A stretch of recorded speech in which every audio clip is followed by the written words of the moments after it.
તો 10 થી 15 દિવસ માટે સ્ટોર કરી શકાય તેવા ક્રિસ્પી મીઠા ઘૂઘરા. તો આ મીઠા ઘૂઘરામાં આપણે માવા વગરના બનાવ્યા છે એટલા ટેસ્ટ. ફ્રેન્ડ્સ, આજે હું શેર કરીશ તમારી રવાના ઘૂઘરા બનાવવાની રેસીપી. અહીં આગળ 1 કપ મેં રવો લીધો છે, એને આપણે પહેલાં શેકી લઈશું. હવે રવો શેકવા માટે આપણે કઢાઈમાં 2 ચમચી ઘી લઈશું. તો ઘીનું પ્રમાણ માપનું રાખીશું. 2 ચમચી મેં ઘી લીધું છે. અહીંયા ઘી ગરમ કરવા મૂકી દીધું છે. હવે ઘી ગરમ થઈ ગયું છે તો આપણે રવો એડ કરીશું. તો અહીંયા રવો તમે ઘીનો કે મોટો કોઈ બી લઈ શકો છો. અને સરસ એવો આપણે એને શેકી લેવાનો છે.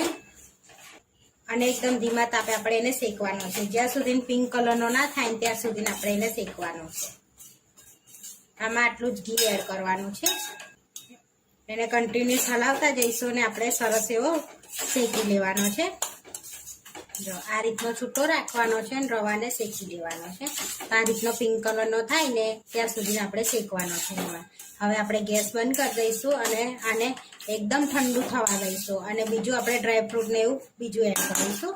આપણે કલર રાખવાનો છે, જોઈ શકો છો. હવે ઠંડુ થવા દઈશું આપણે એને. તો આ ઠંડુ થાય રવોને ત્યાં સુધી આપણે લોટ બાંધી લઈશું. એ લોટ બાંધવા માટે અહીંયા મેદો લઈ લઈશું. તો અહીંયા 1 કપ અને બીજો 1 કપ, તો આપણે 2 કપ મેદો લઈશું. અહીંયા 2 કપ આપણે મેદો લઈશું. તો અહીંયા 2 કપ મેદો લીધો છે અને ચારીને લઈ લીધો છે મેં. હવે આપણે મોવન માટે એની અંદર ઘી એડ કરવાનું છે. તો અહીંયા આગળ મેં ઘીનું મોવન એડ કર્યું છે. તો અહીંયા આગળ મેં 5 ચમચી ઘી લીધું છે. હવે બધું મિક્સ કરી લઈશું અને સરસ મિક્સ કરવાનું છે. જેથી બાઇન્ડિંગ આવે ને લોટમાં એટલું આપણે ઘી એડ કરવાનું છે. જેથી આપણા ઘૂઘરા એકદમ ક્રિસ્પી અને સરસ પોચા એવા થશે, ખસ્તા બનશે. તો આ રીતનું બાઇન્ડિંગ થવું જોઈએ. હવે આપણે થોડું થોડું પાણી એડ કરી અને જે પરાઠાનો લોટ બાંધીએ છીએ ને એ રીતનો આપણે લોટ બાંધી લેવાનો છે. તો આ રીતનો પરાઠાનો લોટ બાંધીએ ને આપણે એ રીતનો લોટ બાંધી લેવાનો છે. તો બહુ કઠણ લોટ નથી બાંધવાનો આપણે, અહીંયા મીડિયમ, જેથી આપણા ઘૂઘરા સરસ થાય. બહુ કઠણ હોય તો વનાય જ ના આપણાથી ઘૂઘરા. તો આ રીતનો મેં લોટ બાંધ્યો છે. હવે થોડુંક ઘી એડ કરી અને લોટને કેળવી લઈશું. હવે સરસ એવો કેળવી લેવાનો છે ને. હવે સરસ કેળવી લીધો છે આપણે. તો હવે આપણે એને રેસ્ટ આપીશું 10 મિનિટ, જેથી આપણો લોટ સરસ પલળી જાય. હવે સરસ એવું આપણે ઠંડુ થઈ ગયું છે એકદમ, જોઈ શકો છો એકદમ ઠંડુ થઈ ગયું છે. તો એની અંદર આપણે કોપરાનું છીણ એડ કરીશું 1 કપ. હવે એડ કરીશું આપણે ડ્રાયફ્રૂટ. તો અહીં આગળ મેં ડ્રાયફ્રૂટને રોસ્ટ નથી કર્યા, તો અહીં કાજુ એડ કરી દઈશું કટ કરેલા, અને બદામ એડ કરીશું કટ કરેલી, અને પિસ્તા એડ કરીશું. અને અહીં આગળ દ્રાક્ષ લીધી છે, એને મેં રોસ્ટ કરીને લીધી છે. બાકીનું બધું રોસ્ટ નથી કર્યું કારણ કે તરાઈ જવાનું છે ને એટલા માટે. હવે અડધી ચમચી ઇલાયચી પાવડર એડ કરીશું આપણે. હવે એડ કરીશું દરેલી ખાંડ. આપણે અહીંયા આગળ એકદમ ઠંડુ થઈ જાય ને પછી દરેલી ખાંડ એડ કરવાની છે. જો ગરમ ગરમમાં એડ કરશો તો ખાંડ બધી ઓગળી જશે મતલબ. તો અહીંયા 3 ચમચી મેં ખાંડ એડ કરી છે. અને હવે બધું સરસ એવું મિક્સ કરી લઈશું.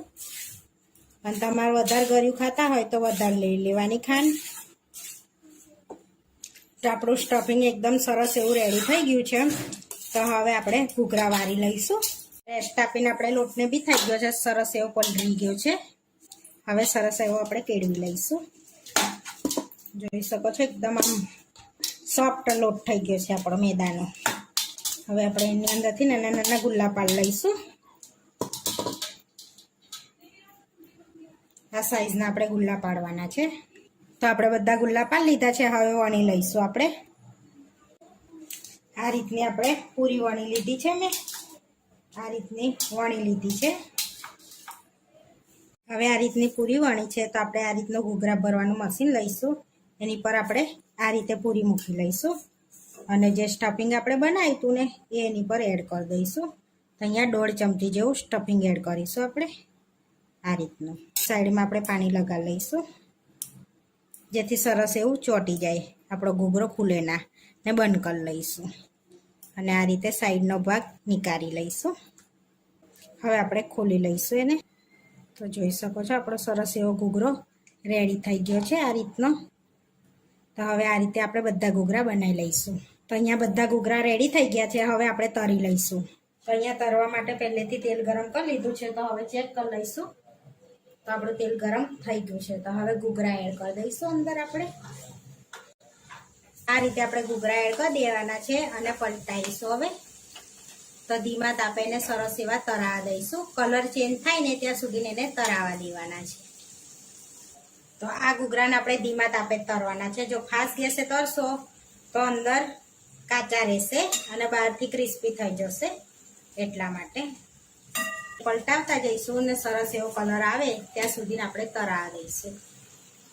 હવે આ રીતનો આપણે કલર થવા દેવાનો છે ઘૂઘરાનો. તો હવે આપણા ઘૂઘરા સરસ તરાઈ ગયા છે. હવે આપણે પ્લેટમાં લઈ લઈશું. તો હવે આપણે પ્લેટમાં લઈ લઈશું. તો એનું તેલ નિતારીને આપણે પ્લેટમાં લઈ લેવાના છે અને આ રીતે આપણે બધા ઘૂઘરાને તળી લેવાના છે. બધા ઘૂઘરા તરીને રેડી થઈ ગયા છે. તો જોઈ શકો છો આ રીતનો કલર રાખવાનો આપણા ઘૂઘરાને. સરસ એવા ફૂલીને દડા જેવા થયા છે આપણા ઘૂઘરા. તો આ ઘૂઘરાને તમે સ્ટોર બી કરી શકો છો મહિનાઓ સુધી. પ્લેટમાં આપણે સર્વ કરી લઈશું. તો આપણા ઘૂઘરા બનીને રેડી થઈ ગયા છે. આવા વિડીયો જોવા માટે મારી ચેનલને સબસ્ક્રાઈબ કરો, લાઈક કરો અને શેર કરો અને તમે જરૂરથી ટ્રાય કરો. ફરી મળીશું નવા વિડીયોમાં.